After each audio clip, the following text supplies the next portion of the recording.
Hello students, hope आप सभी अपने अपने घरों पर सुरक्षित होंगे। तो चलिए आज हम पढ़ेंगे पाठ 12 लालच का फल। ठीक है, क्या है आपके पाठ 12 का नाम? लालच का फल। तो चलिए हम शुरू करते हैं। लालच का फल।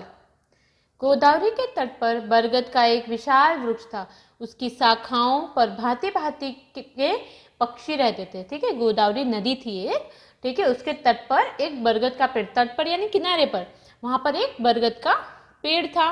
ठीक है, और उसकी शाखाओं पर, उसकी डालियों पर अलग अलग तरह के पक्षी रहा करते थे। एक दिन प्रातः काल एक शिकारी वहां आया। वह एक वृक्ष के नीचे ठहर गया। अब क्या हुआ, वहां पर एक शिकारी आया उस नदी के तट पे, और वहां पर एक पेड़ के नीचे वो रुक गया, वहीं पे ठहर गया। उसने अपनी पोटली खोली और चावलों को धरती पर बिखेर दिया।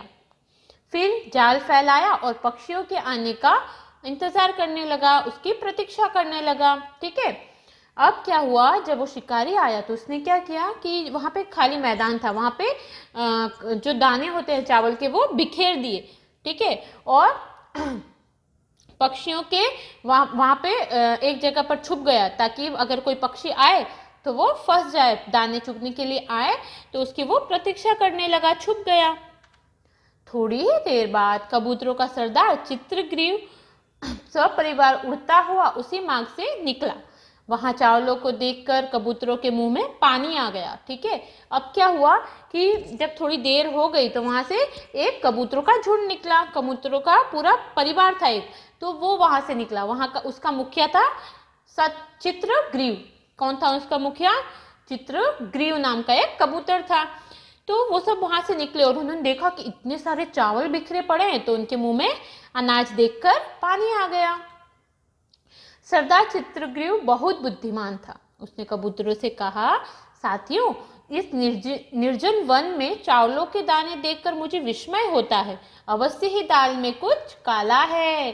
ठीक है, जो वो बुद्धिमान था, वो सरदार क्यों था सभी कबूतरों का? चित्रग्रीव, क्योंकि वो बुद्धिमान था।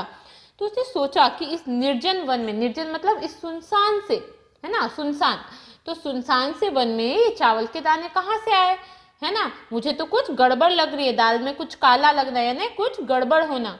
तो उसने अपने वो जो बाकी जो कबूतर थे, उसका परिवार था, उससे कहा कि मुझे तो यहाँ पे कुछ गड़बड़ लग रही है, यही उचित होगा, इनको जैसे का तैसा छोड़ दें और आगे बढ़ें, कहीं लेने के देने ना पड़ जाएं।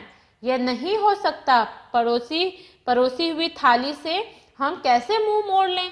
सब कबूतर एक स्वर में बोल उठे। अब क्या हुआ, जब उनका सरदार चित्रग्रीव समझा रहा था तो सभी कबूतर ने मना कर दिया। उन्होंने कहा कि इतने सारे चावल बिखरे हुए हैं, अब इनको देखकर हम अपना मुंह कैसे मोड़ सकते हैं, हम इन्हें कैसे नहीं खाएंगे? सभी कबूतरों ने एक साथ बोला। चित्रग्रीव ने कहा, भाइयों, मैं फिर कहता हूं कि इन दानों से दूर ही रहना चाहिए।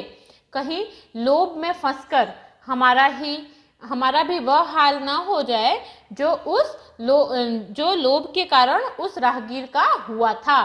ठीक है, अब चित्रग्रीव क्या कह रहा है कबूतरों से कि लालच करना अच्छी बात नहीं होती है। कहीं ऐसा ना हो कि इन चावलों के कारण हम किसी मुसीबत में फंस जाएं, कहीं हमारा भी वैसा हाल ना हो जाए जो एक राहगीर का हुआ था। एक राहगीर का अर्थ होता है एक राह पे चलने, राहगीर यानी रास्ते पे चलने वाला, एक मुसाफिर।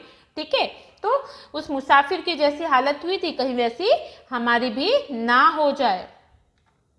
राहगीर का क्या हुआ था? कबूतरों ने पूछा। अब कबूतर क्या पूछ रहे हैं कि कौन राहगीर और उनका क्या हुआ था? साथियों, एक दिन मैं दक्षिण के वनों में घूम रहा था।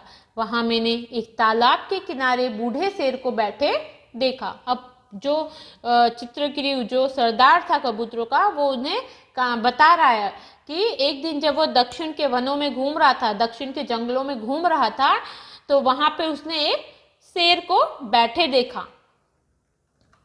कहने को तो वह शेर था, किंतु उसने एक हाथ में कुशाएं ले रखी थी और दूसरे हाथ में सोने का कंगन था। उसकी तापसी मुद्रा देखकर मुझे हंसी आ गई। है ना? अब क्या हुआ, वो बता रहा है कि जो वो था तो शेर, लेकिन कैसा था? विचित्र था, क्योंकि उसके एक हाथ में तो कुशाएं थी। कुशाएं का अर्थ होता है घास, और एक हाथ में उसके सोने का कंगन था। उसकी ऐसी तापसी मुद्रा, मतलब ऐसी अजीब सी मुद्रा, उसका ऐसा रूप देखकर मुझे हैरानी हो गई और मैं हंस पड़ा।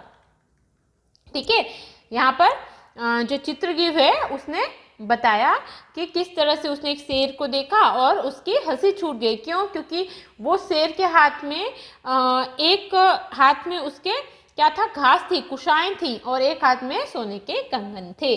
ठीक है, तो बच्चों ये कहानी आज हम यहीं तक पढ़ेंगे। इसके आगे की वीडियो में हम जानेंगे कि आगे जो चित्रगीव जो सरदार है कबूतरों का वो क्या बताते हैं। ठीक है, तब तक के लिए आप कठिन शब्दों को बार बार नोटबुक में लिखिए और याद कीजिए। ठीक है, सुरक्षित रहिए। धन्यवाद।